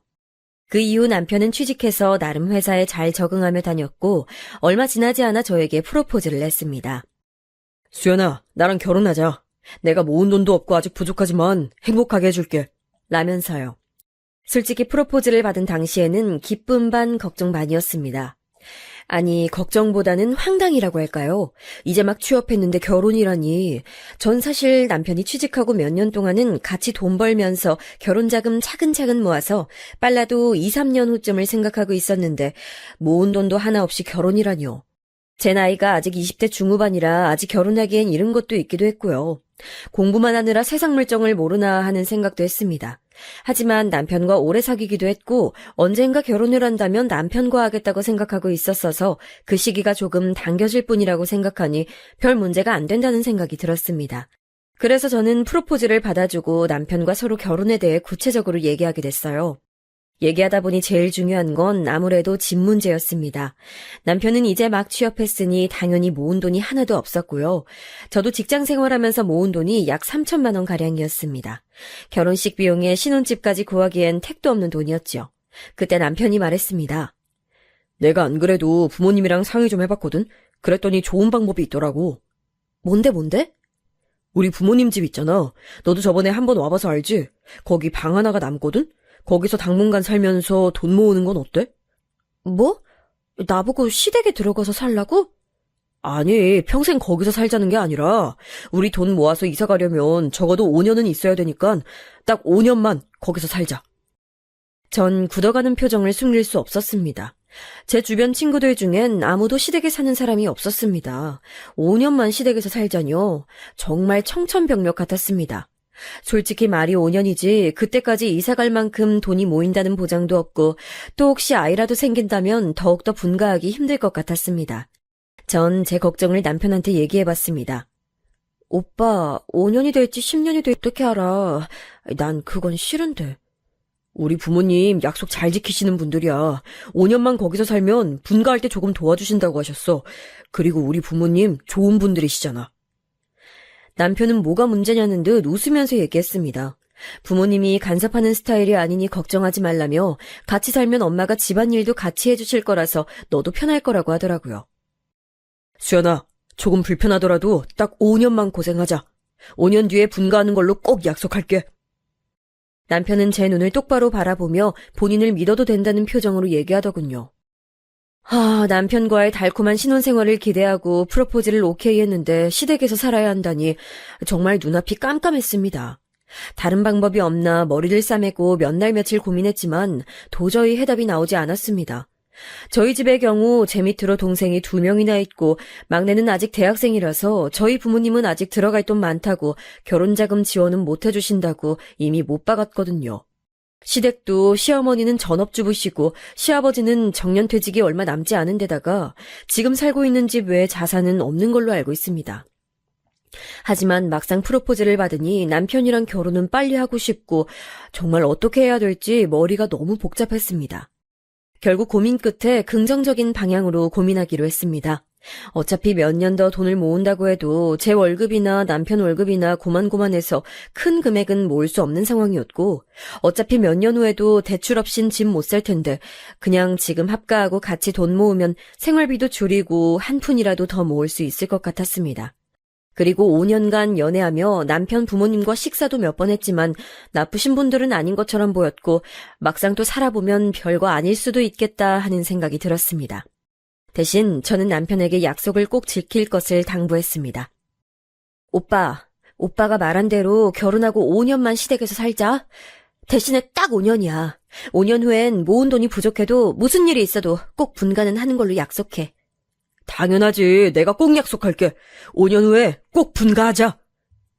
남편은 제 두 손을 꼭 맞잡으며 확신에 찬 목소리로 5년 뒤 분가를 약속했습니다. 이렇게 저와 남편은 5년간의 연애 끝에 결혼을 하게 됐습니다. 예산이 부족해서 결혼식은 최대한 간소하게 진행했어요. 시댁의 작은 방 하나를 신혼방으로 꾸몄는데 방이 작다 보니 침대에 화장대, 옷장 정도 들어가니 끝이더라고요. 근데 여기서 일이 또 하나 생겼어요. 전 우리 방만 꾸미면 된다고 생각했는데 갑자기 남편이 시부모님이 쓰시던 가구들이랑 싱크대도 바꾸자고 하더라고요. 어차피 앞으로 우리도 같이 쓸 거니 이왕 쓰는 거 새 걸로 바꿔서 쓰자면서요. 겉으로 보기엔 멀쩡해 보여도 오래된 가구들이라 바꿀 때가 됐다고요. 전 굳이 그래야 하나 싶어서 남편에게 물었습니다. 새 걸로 바꾸면 좋긴 한데 그런데 무슨 돈으로? 네가 모은 돈 아직 조금 남았잖아. 우리 결혼식도 간소하게 하고 신혼여행도 가까운 데로 갔다 와서 돈 많이 아꼈으니 가구 바꾸는 데 좀 투자하자. 내 돈으로 바꾸라고? 응. 난 모은 돈이 없잖아. 오빠, 그래도 우리 돈 아끼려고 여기 들어온 건데. 에이, 그건 뭐 얼마나 든다고. 앞으로 내가 열심히 돈 벌고 용돈 아껴 써서 생활비에 최대한 보탤게. 그러니까 우리 새로운 가구로 신혼 느낌 내보자. 거기다 여기엔 시어머니도 한몫했습니다. 아유, 가구가 다 낡아서 이거 다 중고로 팔든가 해야 되는데 아유, 못 쓰겠네. 소파도 푹 꺼졌고 아유, 세아가 보이지? 네? 제 눈엔 괜찮아 보이는 것 같기도. 괜찮기는 넌 보는 눈도 없다 얘. 다 못 써서 버릴 지경의 가구를 보고도 그런 말이 나와? 참나. 아유, 우리가 뭐 너희한테 꼭 해달라는 거 아니야. 그러니 지레 겁먹을 거 없어. 시어머님 그런 식으로 툭툭 말씀을 내뱉으셨는데 그 말들은 모조리 제겐 부담으로 자리 잡았습니다. 결국 남편의 신혼 느낌 내보자는 말과 더불어 못 이기는 척 소파, TV장, 싱크대, 식탁 등 가구 여러 개를 제 남은 돈으로 최대한 맞춰서 새로 바꿨습니다. 돈은 생각보다 어마어마하게 들었고요. 나중에 쓴 돈을 계산해보니 이 돈이면 왜 여기를 굳이 들어온 건가 싶기도 했네요. 그래도 새 가구로 바꾸고 보니 낡았던 집이 조금은 화사해져서 기분은 좋더라고요. 물론 거실에 나가면 어머님과 아버님이 소파에서 TV를 보고 계신다는 점이 조금 불편했지만 그래도 방에 들어오면 마치 20살 넘어 처음 자취할 때처럼 기분이 새롭고 좋았습니다. 그렇게 시간이 지나 시댁에서 산 지 3개월. 여기까진 나름 괜찮았습니다. 아침엔 출근 준비하느라 정신없고 출퇴근 거리가 좀 멀다 보니 6시에 일찍 퇴근해도 집에 오면 7시 반이었습니다. 시부모님과 함께 지내는 시간은 저녁 시간뿐이었죠. 저녁엔 어머님이랑 같이 집안일도 하고 밤늦게 어른들 주무실 때는 방에서 혼자 취미 생활도 잠깐씩 했습니다. 혹시 알아보시는 분 있으실까봐 자세히 말씀 못 드리지만 수공예로 작은 액세서리 만드는 취미가 있었거든요. 결혼 전부터 했었는데 너무 재밌고 또 나름 소질도 있어서 꾸준히 재료를 구입해서 만들게 됐습니다. 낮에 직장에 있다 보니 택배는 주로 집에 계시는 어머님이 받아주셨는데요. 근데 택배를 몇 번 받아주시다가 어느 날은 갑자기 저한테 짜증을 확 내시더라고요. 예, 너 이런 건 대체 왜 자꾸 사는 거니? 어머니, 이거 저 취미로 하는 거예요. 저번에 제가 하나 만들어드렸잖아요. 새로운 것도 만들어 보려고요. 이런 거 만들어서 대체 어디에 쓰려고? 그냥 취미로 하는 거예요. 어머님이 TV 보시는 것처럼 저도 재미로 하는 거예요. TV 보는 건 돈 안 들잖아. 방도 좁은데 이런 쓰잘데기 없는 거 자꾸 사다가 쌓아놓지 말고 애 만들 생각이나 해라. 밤마다 이딴 거나 만들고 있으니 아유, 이거 뭐 어디다 쓰지도 못하는 거 뭐 한다고 자꾸 만드는지, 아유. 어머님은 어느 순간부터 제가 취미 생활하는 게 언짢으셨나 봐요. 제가 제 돈으로 제 방 안에서 조용히 하는 건데도 싫어하시더라고요. 왜 그러시는지 이해가 안 돼서 남편에게도 슬쩍 말해봤지만 짜증만 돌아왔습니다. 그래, 엄마 말이 맞아. 나도 거슬렸다고. 엄마 말대로 그거 재료 좀 작작 사라. 우리 돈 모아서 분가하기로 한 거 아니었니? 이거 재료비 얼마나 한다고 그래. 끼케야 한 달에 몇만 원인데 자기는 담배값으로 일주일에 몇만 원씩 나가잖아. 담배랑 이거랑 같냐? 담배는 안 피우면 금단 현상이 있으니까 어쩔 수 없이 피우는 거라고. 그럼 담배를 끊으면 되는 거 아니야. 진짜 어이없네. 아유, 말이 안 통한다. 됐다. 시끄럽게 하지 말고 말 걸지 마. 짜증나니까. 남편은 인상을 팍 쓰더니 이불을 걷어차고 돌아 누웠습니다. 도대체 왜 제가 제 취미 활동으로 이런 구박을 받아야 하는 건지 달래줄 줄 알았던 남편마저 그렇게 말하니 너무 섭섭했어요. 결혼 전에 자상했던 남편은 어느 순간부터 짜증이 늘고 성격이 이상하게 변했습니다. 남편뿐만이 아니었어요. 결혼 초반에는 남편과 싸우면 중재 입장을 취하시던 시부모님도 어느 순간부터는 잘잘못을 따지지 않고 무조건 남편 편을 드시더라고요. 본인 아들이 회사에서 스트레스를 많이 받으니 저보고 이해하라면서요. 저도 맞벌이 하니까 스트레스 받는 건 똑같은데 말이죠. 그래도 본인 아들이 성격이 꼼꼼하고 완벽주의 성향이라 저랑 스트레스 받는 양이 다르다네요. 저보고 어디 가서 이렇게 세심하고 꼼꼼한 남편 만날 수 있을 줄 아냐면서 남편이 공무원 합격만 했어도 저랑 결혼하는 거 반대했을 거라는 막말까지 하시더라고요. 어머님, 말씀이 너무 심하신데요? 반대라뇨. 어떻게 그런 말씀을. 내가 누누이 말하잖니. 얘 그릇이 큰 애다. 뭘 해도 될라라고. 근데 네가 괜히 쪼잔스러운 걸로 싸움 걸어 애 스트레스 받게 하고 기죽이면 나가서 일을 제대로 할 수 있겠니? 그게 난 불만이라는 거야. 가뜩이나 일하느라 힘들고 스트레스 받는 애를 왜 쥐잡듯 잡고 볶아대? 우리 땐 여자면 그저 순종하고 남편 뒷바라지 하는 게 도리였어. 내가 너한테 뭐 큰 거 바랐니? 도리만 하라고, 도리만! 어이가 없어 말이 나오지 않았어요. 이렇게 시부모님이 저를 막대하기 시작하면서 간섭도 점점 심해졌습니다. 나중엔 점잖으시던 아버님까지 가세해서 저를 힘들게 하시더라고요. 심지어 아버님의 행동은 정말 다른 의미에서 소름이 끼쳤습니다. 언젠가부터 아버님은 매일매일 제가 퇴근하는 시간을 30분 단위로 체크하면서 오늘은 왜 늦었는지 본인에게 보고하게끔 하셨습니다. 제가 요새 일이 많아서 그렇다고 하면 저랑 같은 직종에서 일하는 본인 친구 아들에게 전화하여 그 업종이 진짜로 그렇게 일이 많은 건지 묻기도 하고 제 회사 이름을 대면서 그 회사가 정말 바쁜 철이 맞는지 확인해보라는 둥 저의 퇴근 시간에 집착을 하셨습니다. 회사원이 당연히 일이 많으면 야근할 수도 있는 건데 많이도 아니고 한두 시간 야근하고 늦게 끝나는 것도 못 믿어오신지 제 뒷조사를 하고 다니시는 게 너무 소름 돋았습니다. 혹시라도 제가 퇴근하고 남자라도 만나고 다닐까봐 그러시는 걸까요? 언제 한 번은 그걸 물어본 적도 있었어요. 아버님, 왜 자꾸 그러시는 거예요? 제가 혹시 뭐 딴 생각이라도 할까봐요? 저 그런 애 아니에요. 하지만 그때마다 아버님은 헛기침을 하시곤 자기 방으로 들어가 버리시더라고요. 그뿐만 아니었습니다. 도대체 제 앞으로 온 우편물과 택배는 왜 이렇게 마음대로 열어보시는지 제가 낮에 집에 없다 보니 바로바로 확인할 수 없는 걸 굳이 꼭 먼저 열어보시더라고요. 제가 쇼핑몰에서 산 옷들까지 말입니다. 아버님 택배요. 제가 열어봐도 돼요. 혹시 저 번거로울까봐 해주시는 거면 밤에 제가 퇴근하고 와서 해도.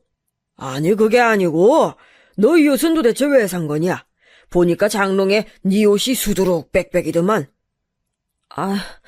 그건요. 제가 이번에 친구 결혼식을 가서 하객 원피스가 필요해서요. 내 다른 말 안 하마. 결혼한 여자가 자꾸 겉멋에 지중하고 다니는 거 보기 안 좋아. 거의 벽에 대고 말하는 꼴이었어요. 그러면서 이건 왜 샀니 저건 왜 샀니 돈이 남아도냐는 둥 휴대폰 요금 고지서에 이 금액은 뭐냐는 둥 제가 가입한 휴대폰 부가 서비스까지 뭐냐고 참견하고 물으시는데 어떤 건지 하나하나 말씀드려야 했어요. 전 원래 독립적인 성격이라 이렇게 하나하나 참견을 당하는 게 너무 스트레스였습니다. 맘대로 열어보시는 것도 기분이 나빴지만 그걸 또 굳이 저한테 와서 꼬치꼬치 캐묻는 것도 정말 힘들었어요. 대충 대답하고 넘어가려고 해도 원하시는 답이 나올 때까지 물고 늘어지셨거든요.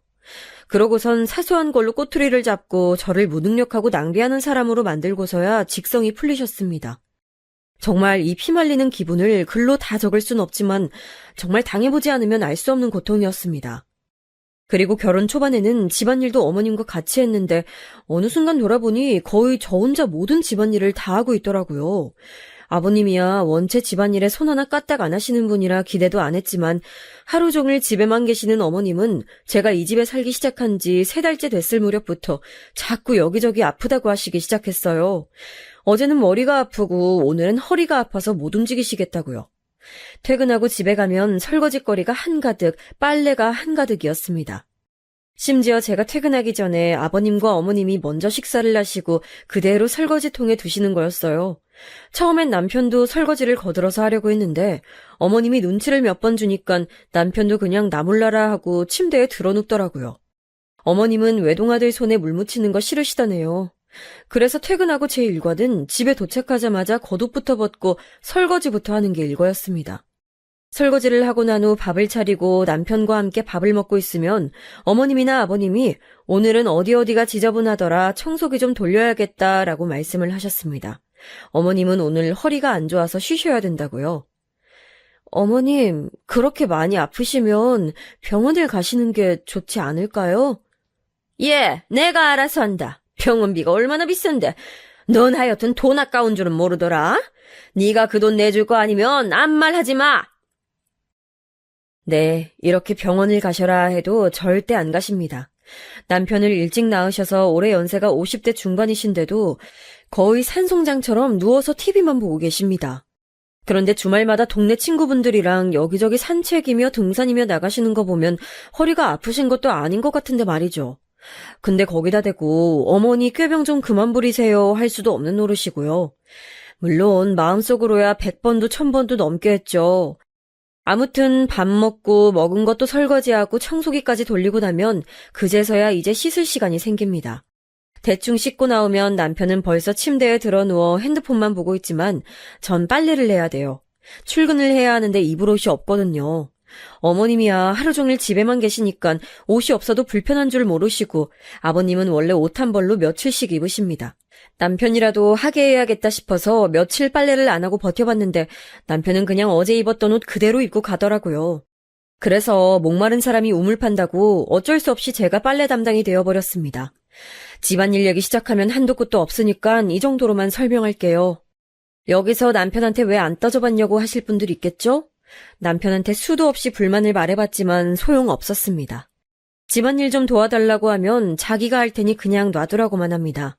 진짜로 그냥 놔두면 아버님이 저한테만 뭐라고 하시는데도요. 그러다 하루는 저도 너무 폭발해서 이렇겐 불편해서 못 산다며 화를 냈습니다. 아니, 시부모님이랑 같이 살면 어머님이 집안일 도와주신다며 참견도 안 하신다며. 이게 뭐야. 아버님은 내 우편 택배물 뜯어보고 어머님은 나보고 취미활동도 하지 말라고 하고 맨날 돈 쓴다고 뭐라고 하고 그리고 집안일 어쩔 거야. 내가 퇴근하고 와서 매일매일 집안일하는 거 당신 몰라? 알잖아. 나도 뼈가 사가. 피곤해서 일에 집중이 안 된다고.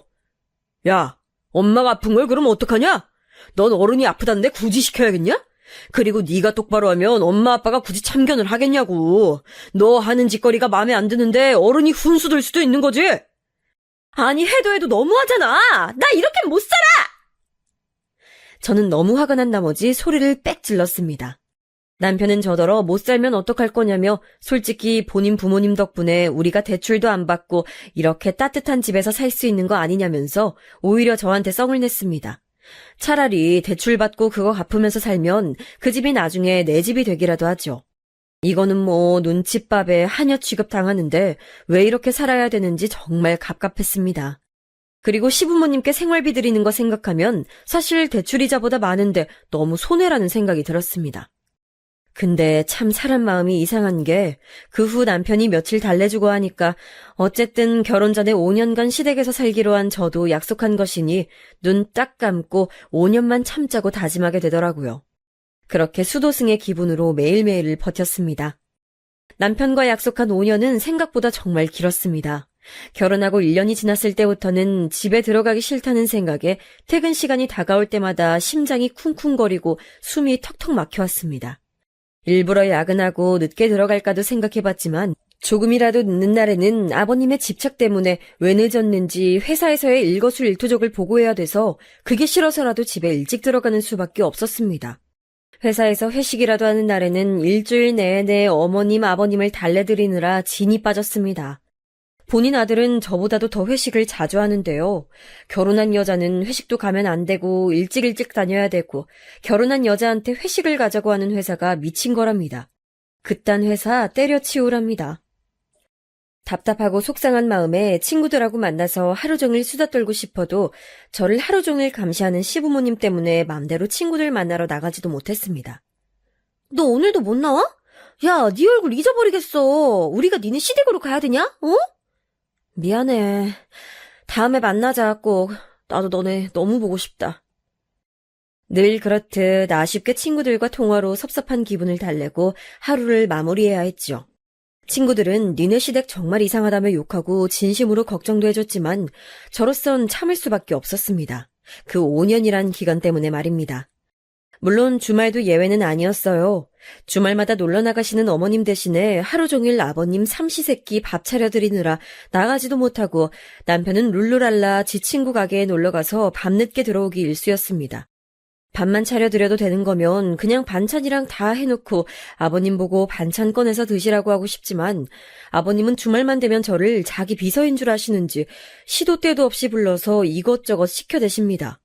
커피 좀 타와라, TV 좀 켜봐라, 여기 바닥에 머리카락 있는 것 좀 치워라 등등 불러서 제깍 안 오면 썽을 내시기 때문에 전 방문도 못 닫고 방 안에서 제 할 일 하면서 대기하고 있다가 부르시면 바로 달려가야 합니다.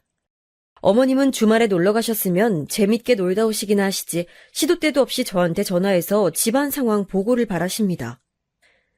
예, 너 시아버지 밥 챙겨드렸지? 어제 끓인 국 말고 새국 끓여드려라. 밥도 말랑한 거 드리고, 알았지? 네, 어머님. 집안 상황이라고 해봤자 남편은 놀러 나가고 아버님은 소파에 누워서 TV 보시는 것밖엔 없는데 굳이 1시간에 한 번씩 전화해서 너희 아버지 밥은 챙겨드렸냐, 반찬 뭐 해드렸냐, 거실 청소했냐, 빨래는 흰 빨래, 색깔 빨래 나눠 빨아라. 굳이 안 해도 되는 잔소리를 하십니다. 주말에도 정말 쉬는 것 같지 않고 차라리 월요일이 빨리 왔으면 좋겠다는 생각이 들 정도였습니다. 이런 생활이 반복되던 중 회사에서 일하다가도 갑자기 눈물이 주르륵 흐르는 일이 많아졌습니다.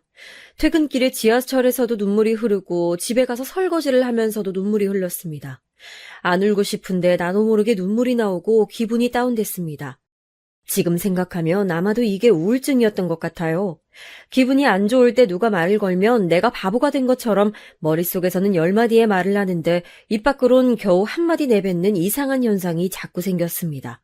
회사에 있다가도 어머님이나 아버님한테서 전화가 오면 갑자기 심장이 터질 듯이 뛰고 머리랑 눈이 핑핑 돌면서 숨쉬기가 힘들었습니다. 처음엔 혈압이나 심장에 문제가 있는 줄 알고 내과에 가서 검사를 받았는데 공황 증세라고 하더군요. 의사 선생님이 지금은 회사에 있을 때에만 증상이 나타나니깐 그나마 다행인데 나중에 혼자 있을 때 증상이 나타나면 당장이라도 죽을 것 같은 느낌이 들 수 있다고 정신과를 추천해 주셨습니다. 전 정말 어릴 때부터 제가 독하고 정신력이 강하다고 생각했는데 시댁 문제로 이렇게 멘탈이 무너질 줄은 정말 몰랐습니다. 아니, 이렇게 약한 사람인 줄 몰랐어요. 그 후로 정신과에 가서 우울증 약을 처방받고 매일 자기 전마다 약을 먹는 생활이 시작됐습니다. 자기 전 약을 먹을 때마다 내가 왜 시댁 때문에 이러고 살아야 하는지 가슴을 치며 속으로 정말 신세한탄도 많이 했습니다. 남편한테는 우울증 때문에 정신과 갔다 왔다고 말했지만 별로 대수롭지 않게 생각하더라고요. 야, 요즘 정신과 약 많이 타먹더라. 내 친구도 먹어. 그거 뭐 별거 아니야. 곧 지나가니까 너무 심각하게 생각하지 마. 자기 부모님 때문인 거 다 알면서 그렇게 말하는 남편의 모습이 얼마나 꼴보기가 싫던지 속으로 남편을 핥히고 때리는 장면을 몇 번이나 상상했습니다. 저희 부모님께는 죄송해서 말씀드리지 못했습니다. 처음엔 결혼하기 전에 시댁에 들어가서 살아야 된다고 했을 때 부모님이 걱정을 하셨었는데 결국 이렇게 딸이 망가진 모습을 보면 너무 속상해하실 것 같아서요. 시댁에서 힘든 일이 있을 때마다 차마 엄마 아빠한테는 말도 못하고 행복하게 사는 척 했습니다.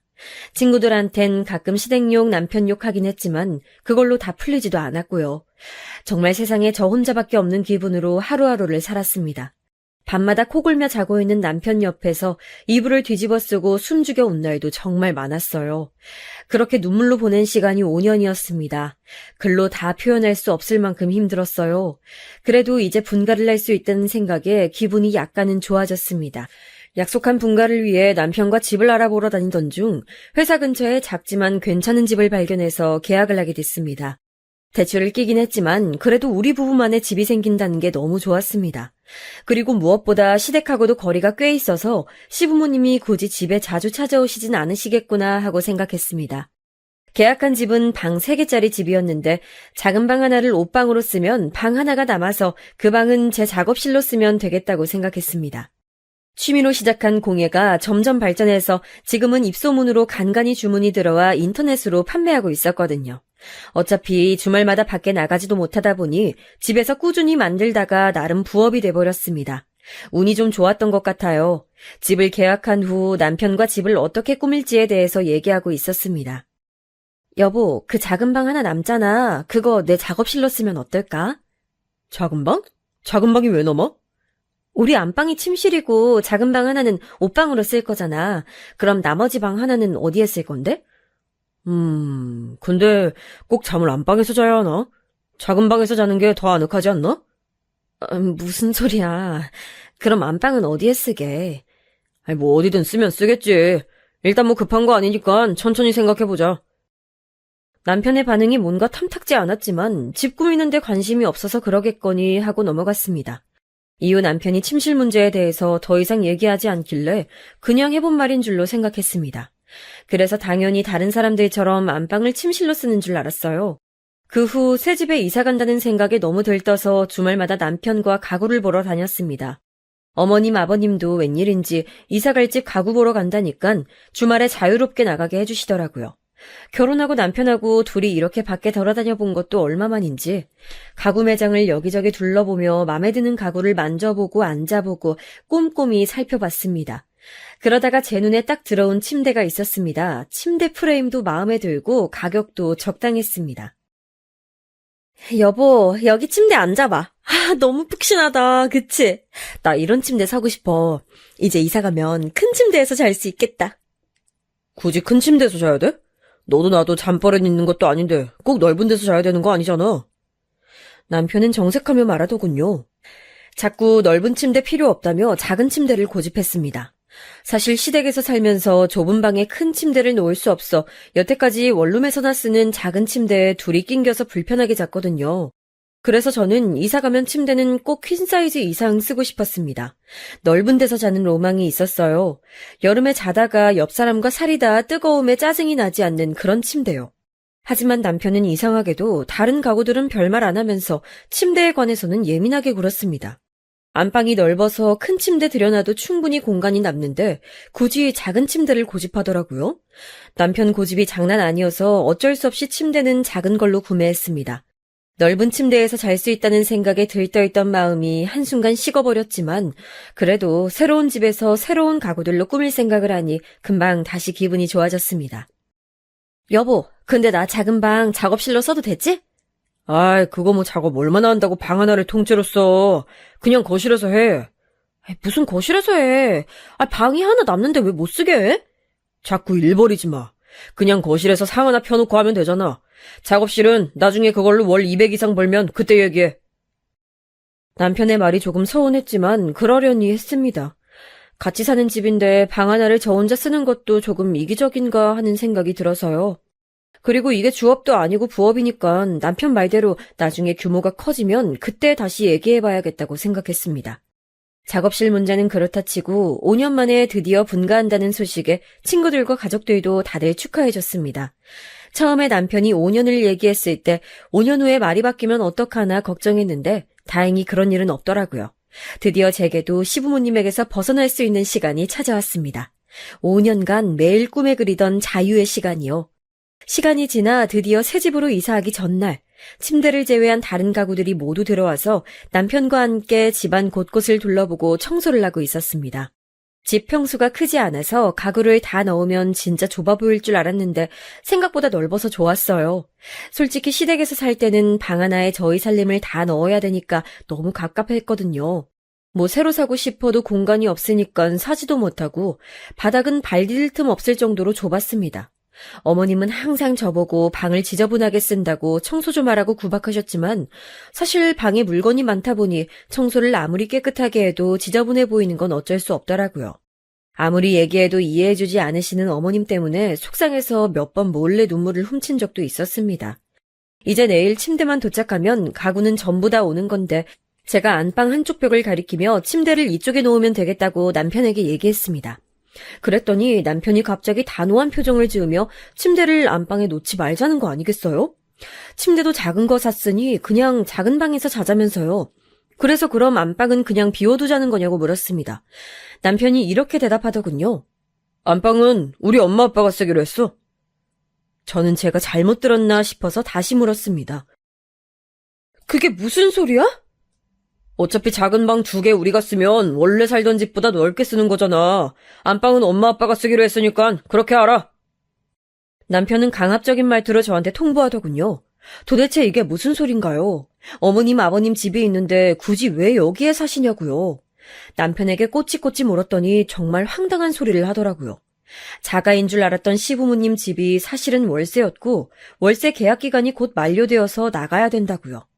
월세 보증금 뺀 돈으로는 다른 집에 이사 가기엔 모자라서 우리 집으로 들어오신다네요. 2분이 사시는데 더 작은 월세집으로 이사 가면 되는 거 아니냐고 했더니 이렇게 말하더군요. 우리 아빠 이제 곧 정년퇴직하시면 집안에 돈 버는 사람이 없는데 월세를 어떻게 감당하냐? 아니, 그동안 모아둔 돈 있으실 거 아니야. 퇴직금은. 아빠 혼자 우리 식구 먹여 살린다고 모아둔 돈 없어. 그리고 퇴직금 있다고 그거 다 월세 내는데 꼬라박으면 되냐? 앞으로 몇십 년은 더 사실 텐데 그걸로 필요한 데 쓰셔야지. 저는 너무 화가 나서 소리쳤습니다. 여보! 5년 있다가 분가하기로 했잖아. 약속한 거 잊었어? 어머님 아버님 들어와서 사시는 거면 이게 어떻게 분가야? 그냥 집만 바뀌는 거잖아. 너는 엄마 아빠 있으면 어떻다고 자꾸 분가 타령이야. 그리고 솔직히 지금 살고 계시는 집 나오면 월세도 안 드니까 우리도 좋잖아. 월세는 아버님이 내고 계셨던 건데 우리랑 무슨 상관이야? 아, 당신 설마... 네, 설마 했던 일이 사실이었습니다. 남편은 그동안 시부모님께 생활비 드리는 걸로 모자라서 월세도 저 몰래 내주고 있었던 겁니다. 어쩐지 평소에 담배 피는 거 외에는 커피값도 아껴 쓰고 밥도 맨날 친구네 가게에 놀러가서 얻어먹고 그러길래 좀 알뜰한 스타일인가 보다 했는데 저 몰래 본인 용돈으로 월세 내느라고 그런 거였어요. 이거 정말 사기 아닌가요? 그러면서 자기는 알뜰하다고 생색내고 저보고는 취미재료 산다고 구박하고 그런 거였지 뭐예요? 진짜 뒤통수를 망치로 한 대 얻어맞은 느낌이었습니다. 게다가 자가인 줄 알았던 시부모님 집이 월세였다니요. 노후 대비가 이 정도로 안 돼 있으신 줄은 정말 몰랐습니다. 남편은 형제도 없이 외동아들이라 이제 남은 평생 시부모님 수발은 유일한 며느리인 제 몫임이 너무나도 분명했습니다. 너무 황당해서 말이 안 나오고 눈앞이 새까매졌어요. 그때 띵동 하고 초인종 울리는 소리가 들렸습니다. 누구세요? 예, 가구 배달입니다. 문을 열어보니 커다란 퀸사이즈 침대가 배달되어 집 안으로 들어오고 있었습니다. 저한텐 한마디 상의도 없이 부모님 침대를 새로 사서 저희 집으로 배달시킨 거였어요. 여보, 이러려고 우리 침대 작은 거 사자고 한 거야? 제가 화가 나서 남편에게 따지자 대답은 안 하고 방으로 피해버리더라고요. 정말 해도 너무한 거 아닌가요? 제가 그렇게 큰 침대 사자고 할 때는 박박 우기면서 못 사게 하더니 부모님 침대는 왜 큰 걸로 사서 우리 집으로 배달시키냐고요. 전 시부모님 들어와서 사시는 것도 지금 처음 알았는데요. 남편은 저보고 일단 침대만 안방에 미리 놔두고 아직 시댁 월세 계약이 한 달 남았으니까 나머지 가구들은 천천히 옮긴다고 했습니다. 전 너무 황당해서 소리쳤습니다. 당신 진짜 이럴 거야? 내 의견은 하나도 안 중요하구나. 야, 너 진짜 짜증나게 할래? 그럼 어쩌자는 거야? 불쌍한 우리 부모님 길바닥에 내앉게 하라는 거야, 뭐야? 아직 두 분 다 나이도 젊으신데 다른 일 하시면 되잖아. 너 진짜 너무한다. 우리 부모님이 우습지? 여태까지 부모님 집에서 산 거 고마운 줄도 모르고. 남편은 여차하면 물건이라도 집어던질 기세였습니다. 정말 TV에서나 보던 막장 스토리가 저한테도 일어날 줄 누가 알았겠나요? 제가 우울증 약 먹어가며 약속한 5년이 끝나기만을 기다리고 기다렸던 그 시간들이 머리에 스쳐 지나갔습니다. 저의 5년은 도대체 누가 보상해주나요? 진짜 머리가 돌아버린다는 게 어떤 건지 그날 처음 알았습니다. 저는 진짜 너무 화가 난 나머지 뭐에 씌인 것처럼 정신이 확 돌아버렸습니다. 그 길로 전에 남편이 물건 수리하려고 사다 둔 공구함에서 망치를 꺼내 들고 시댁으로 향했습니다. 남편은 망치를 든 저를 보더니 급하게 쫓아왔지만 전 망치를 가방에 숨기고 현관문을 쾅 닫아버린 후 택시를 타고 바로 시댁으로 출발했습니다. 시댁에 도착해서 비밀번호를 누르니 열리지 않더라고요. 그 사이에 남편이 시댁에 전화해서 비밀번호를 바꾸라고 했나 봅니다. 어머니, 문 여세요! 안에서는 아무런 인기척이 나지 않았습니다. 집에 계신 거 뻔히 알고 있는데 없는 척 하시더라고요. 어머니, 안에 계신 거 다 알아요. 빨리 문 여세요! 저는 문을 두드리며 계속 소리를 쳤습니다. 한동안 문 열라고 실랑이를 하다가 계속 열어주지 않자 그냥 복도 비상계단에 앉아서 무작정 기다렸습니다. 1시간 반쯤 지났을 때 밖에서 아무 소리도 들리지 않자 제가 간 줄 알았던 시어머니가 현관을 슬쩍 열었습니다. 저는 그 기회를 놓치지 않고 달려가서 문을 잡았습니다. 어머니, 집에 계시면서 왜 없는 척 하세요? 아니, 그게... 전 당황해서 버벅거리는 어머님을 밀치고 성큼성큼 집 안으로 들어갔습니다. 조용해서 어머님만 계신 줄 알았는데 아버님도 계시더라고요. 전 비장한 표정을 지으며 두 손을 가지런히 모으고 어머님 아버님께 고개를 숙였습니다. 어머님 아버님 안녕히 계세요. 그동안 감사했습니다. 아니지, 저한테 감사하셔야겠네요. 제가 5년 동안 종년 노릇 열심히 해왔잖아요. 제가 이혼할 거고로 이렇게 말하자 어머님이 소리를 지르셨습니다. 너 그게 무슨 말버릇이니? 맞잖아요. 제가 그간 이 집 청소 빨래 다 해드렸고 봐드렸으니 그게 종이죠. 거기다 어머니 아버지가 절 그렇게 대접하셨고요. 그런데요 어머님, 이제 새 집에서 아들이랑 같이 사시려면 제가 사드린 가구들은 필요 없으시겠네요. 이미 살림살이 다 갖춰놓은 집안에 몸만 들어가시면 되잖아요. 전 말이 끝나자마자 가방에서 망치를 꺼내 TV장을 내리쳤습니다. 평소에 망치질이라곤 해본 적도 없던 제가 전 먹던 힘까지 쥐어짜내서 있는 힘껏 내리치고 또 내리쳤습니다. 어머님과 아버님은 저보고 미쳤냐고 소리치며 제 양팔을 마구잡이로 붙잡았습니다. 저 안 미쳤고요. 어차피 제 돈으로 산 건데 제 마음대로 해도 되는 거잖아요. 안 그래요? 5년 동안 내가 이 집에서 마음대로 할 수 있었던 건 단 하나도 없었는데 이 정도는 해도 되잖아요. 저를 말리는 어머님 아버님과 몸싸움을 하며 팔이 닿는 대로 전부 부수고 또 부쉈습니다. 물건을 부수면서도 눈에서는 눈물이 하염없이 흘렀습니다. 눈앞이 뿌예서 잘 보이지 않아 그냥 보이는 대로 다 부쉈던 것 같아요. 그러던 중 현관문이 열리더니 남편이 집 안으로 들어왔습니다. 제가 연락을 안 받으니 불안했는지 시댁으로 찾아온 겁니다. 야, 너 미쳤어? 남편이 저한테 달려들었지만 전 아랑곳하지 않고 부엌으로 가서 식탁을 망치로 내리쳤습니다. 제가 미친 사람처럼 망치를 들고 날뛰니 막상 무서운지 적극적으로 말리지도 못하더라고요. 전 남편을 노려보며 말했습니다. 왜? 네 머리통도 내리쳐주리? 남편은 얼굴이 시뻘개져서는 어이가 없다는 표정으로 콧김만 내뿜었습니다. 전 이 상황에서 잘못을 빌기는커녕 뻔뻔하게 저한테 화를 내는 남편과 시부모님의 모습에 정말 치가 떨렸습니다. 다시 다른 가구들을 계속 부수고 있는데 시끄러운 소리에 찾아온 이웃들 때문에 어쩔 수 없이 망치질을 멈췄습니다. 전 그 길로 아무 말 없이 가방을 챙겨 집을 나와 친정으로 향했습니다. 택시를 타고 친정을 가는데 눈물이 하염없이 흘렀습니다. 내가 여태 5년 동안 고생한 건 도대체 무엇이었는가를 아무리 고민해봐도 답이 나오지 않았습니다. 부모님 속상하실까봐 여태 아무 말도 안 했는데 차라리 진작 말씀드렸으면 부모님이 먼저 나서서라도 이혼하라고 하셨지 않았을까 하는 생각이 들었습니다. 남편과 시부모님한테서 전화가 계속 오길래 휴대폰 전원을 꺼버리고 시뻘개진 눈으로 친정집에 도착하니 엄마 아빠가 놀라시더라고요. 엄마, 아빠... 아니, 너 이 시간에 무슨 일이야? 왜 울어? 네, 여기까지가 3일 전까지 있었던 일들입니다. 이후로 저는 친정집에서 부모님께 그간 있었던 일들을 모두 말씀드렸고 아빠께서는 저한테 그딴 집 구석 가만 안 둔다면서 당장 이혼하라고 난리가 나셨습니다. 엄마는 그래도 시부모님이랑 같이 살지 않는다는 조건에 남편이 동의하고 싹싹 빈다면 이혼은 다시 한번 생각해보라고 하시네요. 저도 지금은 머리가 너무 멍해서 어떻게 해야 될지 잘 모르겠습니다. 친구들은 당연히 당장 이혼하라고 하는 상황이고요. 저도 머리로는 당장 이혼해야 된다고 생각하는데 막상 또 어린 나이에 결혼해서 남들보다 일찍 이혼녀가 된다는 사실에 망설여지는 것도 사실입니다. 요즘 세상에 이혼은 흠이 아니라지만 그래도 막상 제 일이 되니까 쉽게 결정하기가 어렵네요. 엄마 말대로 남편이 잘못을 빌고 원래 계획대로 분가를 난다면 부부 사이가 조금 나아지지 않을까 싶기도 하고요. 남편이 원래 나쁜 사람은 아니었으니까요. 이번 주 안에 결정을 내리고 싶은데 어떻게 하면 좋을까요? 이혼만이 답일까요? 아마도 며칠은 더 고민을 해봐야겠죠.